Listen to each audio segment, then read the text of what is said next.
I'm about to defend the most hated woman on the internet right now, and before you come for me in the comments, just give me 10 minutes to change your mind. Lauren Sánchez has been getting absolutely destroyed for this Venice wedding circus, and honestly, I was right there with you guys at first. The cheap slippers, the tone-deaf displays of wealth, that weird Handmaid's Tale photo. It all screamed tacky rich girl energy. But then I started connecting some dots that nobody else is talking about. And what I found is going to flip everything you think you know about this situation, because while we've all been busy calling Lauren the problem, we miss the real villain hiding in plain sight. And when you see the pattern I'm about to show you, you're going to realize Lauren Sánchez isn't the mastermind here.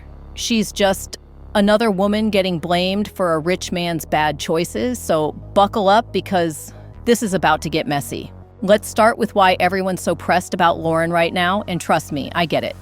This wedding was absolutely unhinged on every possible level. First, we had the $50 million price tag while people are literally struggling to pay rent. Then there were those Amazon slippers. And this detail still makes me laugh because it's so perfectly on brand for Jeff. They threw a silk-themed party and gave the women guests cheap black Amazon slippers that Jeff probably just clicked buy now on himself. Meanwhile, the men got these fancy Vincia velvet slippers worth over $100. Like, the audacity of giving women the warehouse specials while the guys got the premium treatment. Make it make sense. And don't even get me started on that Handmaid's Tale photo where Lauren's posing in this over-the-top dress while the staff behind her look absolutely terrified. The internet went off on that one. And honestly, I don't blame them. The optics were terrible. But here's where it gets interesting. Everyone's calling Lauren tacky, wasteful, a gold digger who's just showing off her new billionaire status. The comments are brutal. People are saying she's everything wrong with wealth inequality, that she's tone-deaf and selfish. And you know what? On the surface, I totally understood that reaction. But something was bothering me about this whole narrative, because here's what nobody's talking about. And this is where things get really interesting. While we've all been busy dragging Lauren for being tacky and wasteful, we completely ignored the man who actually has the power to make these decisions. Jeff Bezos is worth over $200 billion. Let me say that again. $200 billion. That's more money than most countries have. And yet, somehow, we're blaming his fiancée for how they spent their wedding budget. I started digging deeper into this story, and guys, we've been played hard. Because the more I looked into Jeff's history, the more I realized we're dealing with a pattern here. And Lauren, she's just the latest woman to get blamed for a rich man's terrible choices.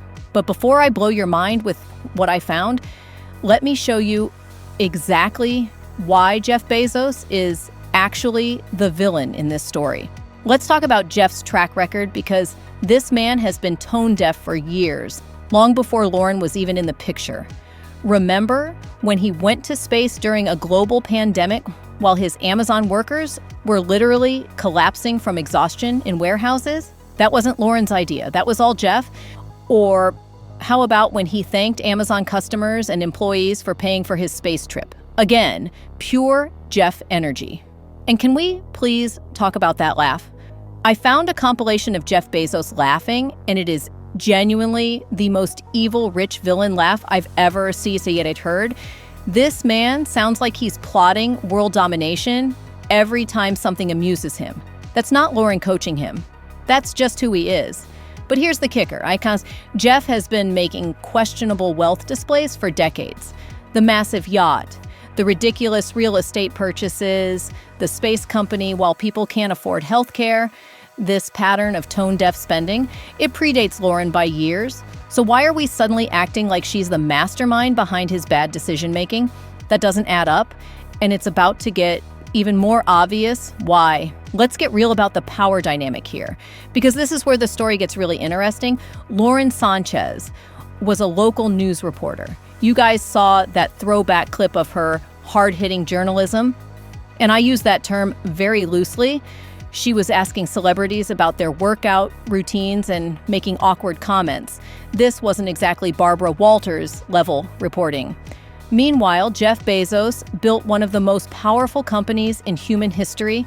He's literally one of the richest people who has ever existed. He has teams of advisors, publicists, wedding planners, and stylists at his disposal. So tell me, who do you really think is making the decisions about a $50 million wedding?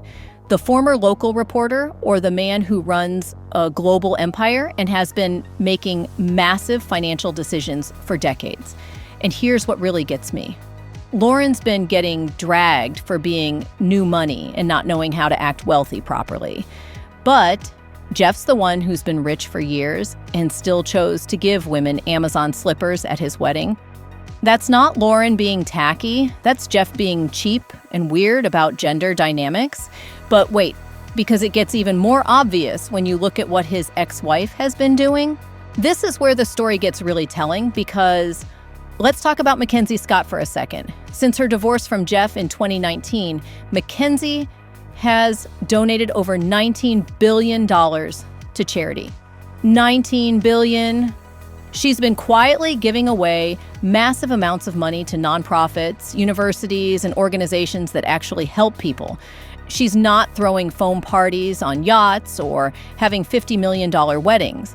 She's literally trying to solve world problems with her wealth.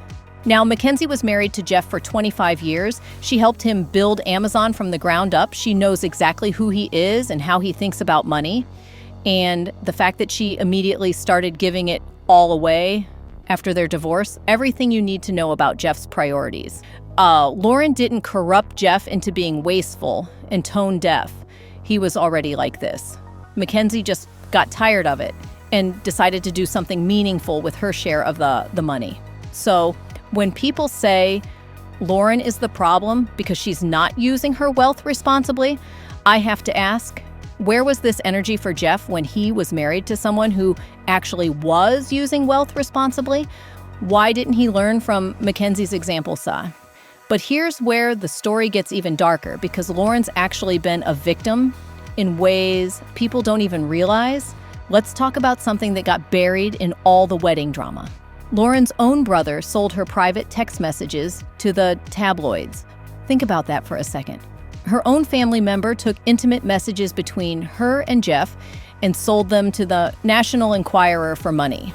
Messages that included personal photos and private conversations that were never meant to be public. Lauren trusted her brother with personal information, and he literally betrayed her for cash. That's not the behavior of someone who's a master manipulator. That's someone who's been exploited by people she should have been able to trust. And those text messages, they made both Lauren and Jeff look messy, but Lauren got the worst of it. She was painted as this desperate woman chasing a married man, while Jeff was just seen as a guy having a midlife crisis. The fact that her own brother would sell her out like that tells you everything about the kind of people who have been around Lauren, probably trying to profit off her connection to Jeff. She's not the puppet master here. She's been getting used by everyone around her. But the exploitation goes even deeper than that. We need to address the elephant in the room, because I've seen way too many comments about Lauren being another Latina stealing your man, and that narrative is problematic as hell. First of all, Jeff Bezos was already married when he started his relationship with Lauren. The cheating was a mutual decision between two adults. It wasn't some telenovela where Lauren seduced an innocent man away from his family.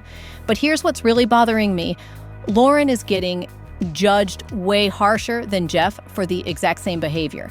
He cheated on his wife of 25 years, but somehow Lauren is the homewrecker. Make it make sense.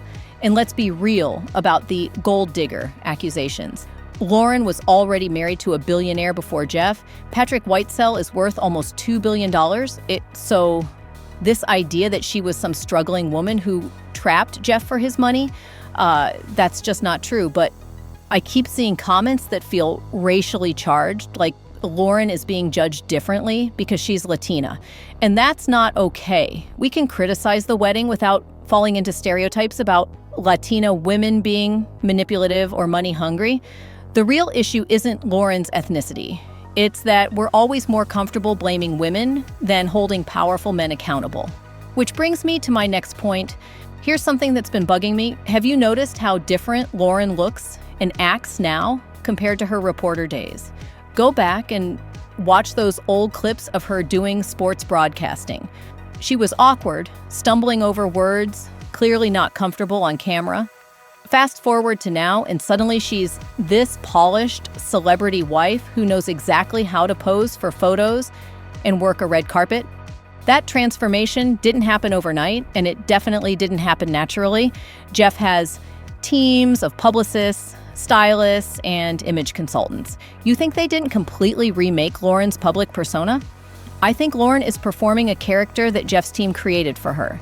The over-the-top outfits, the celebrity friendships that came out of nowhere, even the way she talks about things being magical, that all feels coached to me. Look at those bachelorette photos with Kim Kardashian and Katy Perry. Does anyone actually believe Lauren was tight with these women before she got with Jeff? Or did Jeff's people arrange those friendships to make Lauren seem more connected and influential? Lauren isn't the mastermind behind her own image.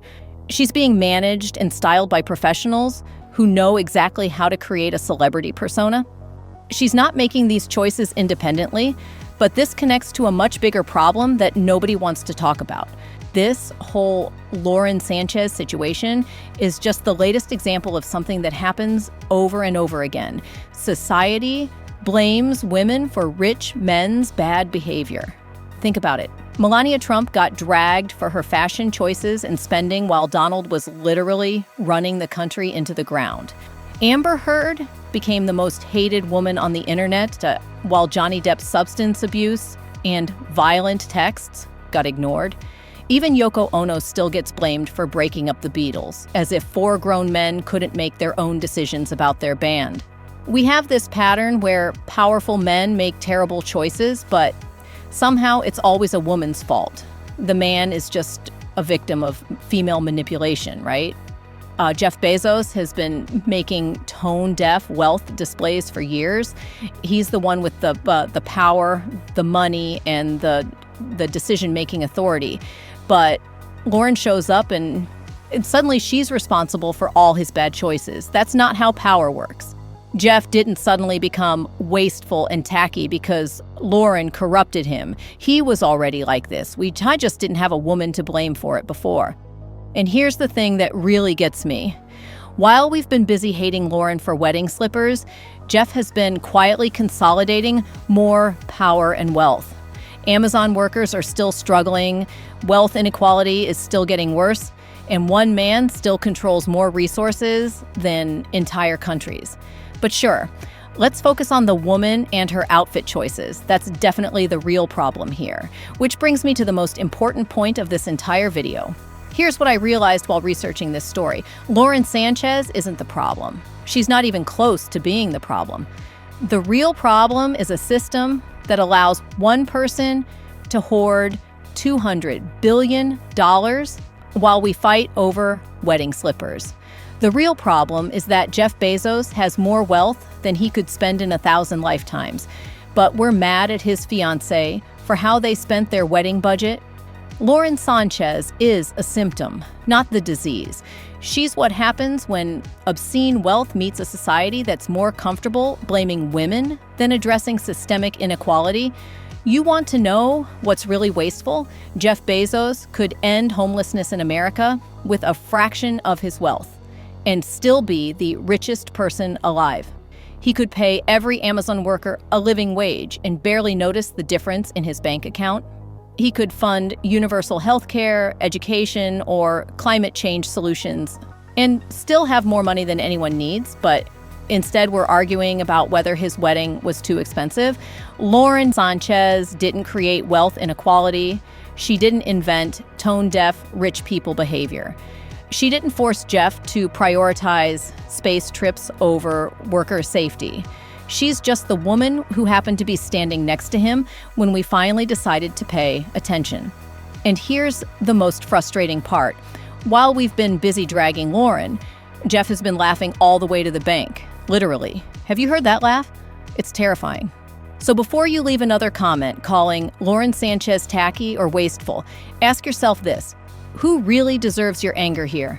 The woman who's being styled and managed by a team of professionals, or the man who has enough wealth to solve actual problems, but chooses to throw foam parties instead? The former reporter who's trying to navigate a world she was never prepared for, or the billionaire who's been making questionable choices for decades? Lauren Sánchez isn't your enemy. The system that created Jeff Bezos is your enemy. The wealth inequality that makes $50 million weddings possible while people can't afford rent is your enemy.